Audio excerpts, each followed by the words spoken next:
Guys आज जो बातें आपको बोलने वाला हूँ ना, ये अभी इस कोविड-19 के लॉकडाउन की वजह से कितने लोगों पर इफेक्ट हुआ है, कैसे कैसे क्लासेस पर कितना कैसा इफेक्ट हुआ है, इस बारे में एज ए एग्जांपल के तौर पे आपको समझाने वाला हूँ। हमको लगता है कि हमारी फाइनेंशियल सिचुएशन, मेंटल सिचुएशन बहुत ज़्यादा ख़राब हो चुकी है, लेकिन गाइज हर क्लासेस के लोग इसे फेस कर रहे हैं। Rich, upper class, lower class and working and poor etcetera etcetera. Guys एक बच्ची झरना जो कि बहुत ही पुअर फैमिली से बिलोंग करती है और भूख से तड़प रही है, क्योंकि इस लॉकडाउन के कारण उसकी फैमिली सिचुएशन जो थी ना पूरी तरह से खराब हो चुकी है। क्योंकि उसके पापा जो एक हाथ रिक्शा चलाया करते हैं और उसकी मम्मी एक कंस्ट्रक्शन साइट में एज ए लेबर का काम करती है।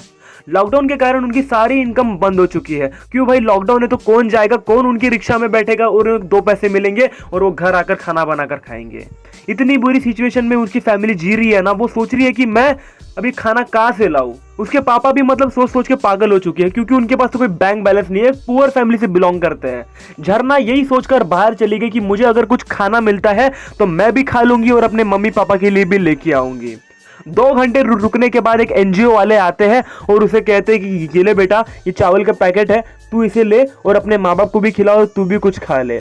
उस चावल के पैकेट में 8 या फिर 9 निवाले थे खाने के लिए। वो घर पर गई, उसने 2 निवाले मम्मी को दिए, 2 निवाले पापा को दिए और 2 निवाले खुद खा लिए।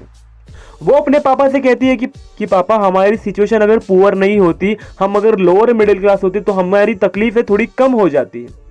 गाइस दूसरी तरफ एक लड़का रजत, जो कि लोअर मिडिल क्लास से बिलोंग करता है, उसके पापा एक प्राइवेट कंपनी में एज ए सिक्योरिटी गार्ड काम करते हैं। लॉकडाउन में उनकी भी जॉब छूट गई, क्योंकि बहुत सी प्राइवेट लोगों ने उन लोगों को मतलब बाहर निकाल दिया और बहुत से लोगों की जॉब छूट चुकी है। तो रजत के पापा की भी जॉब छूट गई। उनकी फैमिली जो है ना वो रेंट में रहती है। अभी तो उनको रेंट देना नहीं है, लेकिन आगे चल के मतलब कुछ ना कुछ तो उनको देना ही पड़ता है।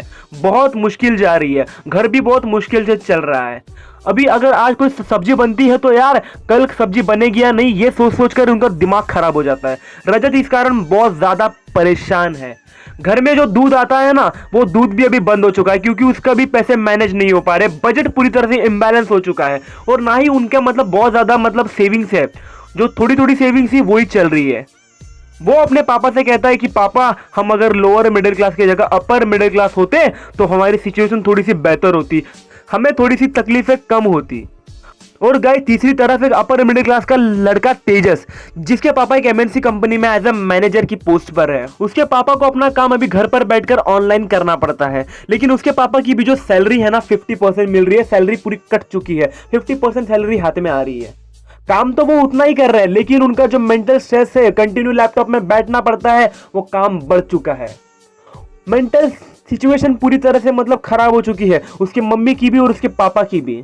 और इस कारण उसके घर में रोज डोमेस्टिक वायलेंस होता है। किस तरह से मतलब उसके पापा और मम्मी में कुछ ना कुछ बहस होती है, ये खर्चा क्यों चल गया, ये खर्चा क्यों चल गया। माना कि खर्चे हमेशा के रहते हैं, लेकिन इस कंडीशन के कारण उनके घर में हमेशा झगड़े ही होते रहते हैं। मेंटल स्ट्रेस, फिजिकल स्ट्रेस, मतलब हर किसी का स्ट्रेस अपने दिमाग में लेकर चल रहे, झगड़े करते रहते हैं। गाइस इस कारण तेजस का दिमाग पूरी तरह से खराब हो चुका है। वो ये सोचता रहता है कि अभी मेरी सिचुएशन को मैं इंप्रूव कैसे करूं, मैं अपनी सिचुएशन को कैसे संभालूं। एक दिन वो अपने पापा के पास बैठकर बोलता है कि पापा, अगर हम रिच होते तो ज्यादा अच्छा होता, हमें इतनी तकलीफें नहीं झेलनी पड़ती। और गाइस चौथी तरफ एक रिच बिजनेसमैन का लड़का दीपक, जिसके पापा का एक रेस्टोरेंट है और एक इलेक्ट्रॉनिक शॉप है। लॉकडाउन के कारण तो रेस्टोरेंट और इलेक्ट्रॉनिक शॉप तो पूरी तरह से बंद ही हो चुकी, क्योंकि यार कौन होटल में खाना खाने जाएगा, कौन इलेक्ट्रॉनिक का सामान खरीदेगा इस लॉकडाउन में। पूरी तरह से उनकी सिचुएशन जो है ना, मेंटल सिचुएशन पूरी तरह से मतलब खराब हो चुकी है कि अभी यार हमारा धंधा फिर से चलेगा या नहीं, फिर से बैठेगा या नहीं। उसके पापा को रोज ये सोचना पड़ता है कि जो मैंने मार्केट से लोन उठाया था मेरे रेस्टोरेंट के रेनोवेशन के लिए और इलेक्ट्रॉनिक का ज्यादा स्टॉक भरने के लिए, ताकि मेरा धंधा आगे चले और मैं वापस से पैसे निकाल कर मार्केट में वापस कर दूं, ये सोच रहे हैं। और उनके अंडर में जो काम करने वाले, जो उनके एम्प्लॉय जो है ना, जो उनके इलेक्ट्रॉनिक शॉप में काम करते हैं, जो उनके होटल में काम करने वाले हैं, उनको कुछ ना कुछ सैलरी देनी पड़ती है, ताकि उनका भी तो घर चले। और इनकी जो मतलब सेविंग्स थी, बैंक बैलेंस था, वो इसी कारण में खत्म हो रहा है। दीपक की भी कंडीशन बाकियों से कुछ अलग नहीं है। वो भी ये सोचता रहता है कि मैं अगर मेरे पापा का बिजनेस आगे नहीं चला तो अभी क्या हो जाएगा। वो अपने पापा के पास एक दिन आकर बोलता है कि पापा, हम अगर अपर मिडिल क्लास या फिर मतलब और कोई होते तो हमें थोड़ी ना थोड़ी सैलरी मिल रही होती, हमें किसी को सैलरी देनी नहीं पड़ती, हमारे पास सैलरी आ रही होती है और हमारी कंडीशन थोड़ी स्टेबल तो भी हो पाती। आप इतना परेशान हो रहे हो ना, मुझे बिल्कुल भी अच्छा नहीं लग रहा। गाइस, आपको बात समझ में आ रही है कि मैं क्या बोलने की कोशिश कर रहा हूं, क्या समझाना चाहता हूं आपको? हम सोचते हैं कि ऊंचे लेवल के लोग हमसे ज्यादा बेहतर जिंदगी जी रहे हैं, लेकिन गाइस सच्चाई यही है कि उनके लाइफ में भी कहीं ना कोई बहुत सी प्रॉब्लम्स चल रही होती है, बस कोई बताता नहीं है। हर क्लासेस के लोगों को कोई ना कोई प्रॉब्लम फेस करनी पड़ रही है। मेंटल कंडीशन, फाइनेंशियल कंडीशन, हर तरह से उनका दिमाग खराब हो चुका है, अभी वो कुछ सोच नहीं पा रहे हैं। और गाइस, हमको लगता है कि दुनिया में सबसे ज्यादा परेशानी हमारी है। गाइस, क्या पता हम देखते नहीं है, बाहर जाकर देखो कि दुनिया में हमसे भी ज्यादा परेशान लोग मिलेंगे। गाइस, कुछ लोग तो सुसाइड करने का सोच रहे हैं इन तकलीफों की वजह से, लेकिन गाइस क्या ये सही ऑप्शन है? क्या वक्त ने आपको इस कदर मजबूर कर दिया है कि आपकी हिम्मत इस कदर तोड़ दी है कि आप टूट चुके हो पूरी तरह से? गाइज, माना किसी के लाइफ में प्रॉब्लम बहुत ज़्यादा कम होती है और किसी के लाइफ में बहुत ज़्यादा होती है, लेकिन गाइज प्रॉब्लम हर किसी के लाइफ में होती है, बस देखने का नज़रिया चाहिए। और गाइज, हम सिचुएशन को फेस कर सकते हैं ना, ये हमारे अंदर करेज चाहिए। लेकिन यार, झेलनी ही नहीं है किसी को सिचुएशन, दुनिया का सामना करना ही नहीं है।